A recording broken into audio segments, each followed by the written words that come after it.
पिछले कुछ दिनों पहले आरएसएस का जो मुखपृष्ठ है,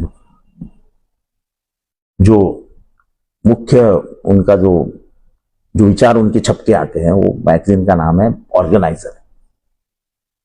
वो ऑर्गेनाइजर में उन्होंने कहा है कि मुसलमानों से ज्यादा क्रिश्चियनों के हाथ में अधिक जमीन है। इरादा क्या है? इरादा तो नेक नहीं है। मैं ये बात कहना चाहता हूं कि क्रिश्चियन धर्मियों का जो योगदान रहा है भारत के प्रगति में, उसका कोई इनकार नहीं कर सकता। चर्च का, मैं भी उसी स्कूल का विद्यार्थी हूं जो क्रिश्चियन धर्मियों ने चलाया है। Saint John the Baptist high school इधर ही है। पूरे भारतवर्ष में जितनी कॉन्वेंट स्कूल्स अच्छी तरीके से चलाई जाती है, उतनी कोई भी स्कूल चलाई नहीं जाती। जितने हॉस्पिटल्स चर्चेस ने बनाए, किसी ने भी नहीं बनाया। तो उन्होंने गैर इस्तेमाल नहीं किया ना अपने जमीनों का। तो आपको क्यों उनके ऊपर नजर रखें? मुसलमानों की जमीनें लेने से आप चल ही रहा है, उतने में ये भी छाप के लाते हैं।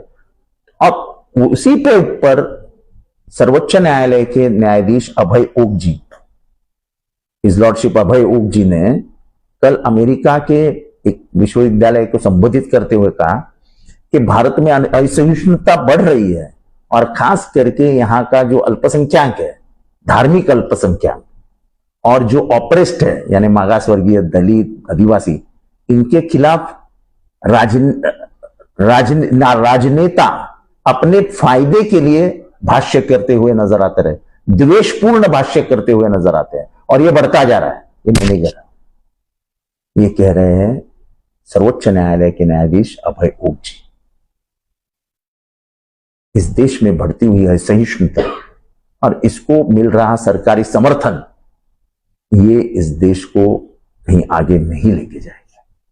हम इस देश को उस कगार पे लेके जा रहे हैं जहां पे हम वापस भी नहीं आ सकेंगे।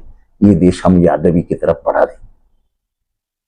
यही ऑर्गेनाइजर जिस किताब में हम क्रिश्चियन के बाद जमीनों के बारे में छप के आया था, मैं याद दिलाना चाहता हूं कि 1950 में इसी मैगजीन ने कहा था कि हमें भारतीय संविधान मंजूर नहीं है, हमें भारतीय तिरंगा मंजूर नहीं है, तिरंगा अशुभ है, तीन रंगों का है, 3 अंक अशुभ है, और ये जो संविधान है ये हमें मंजूर नहीं, हमारा संविधान मनुस्मृति है।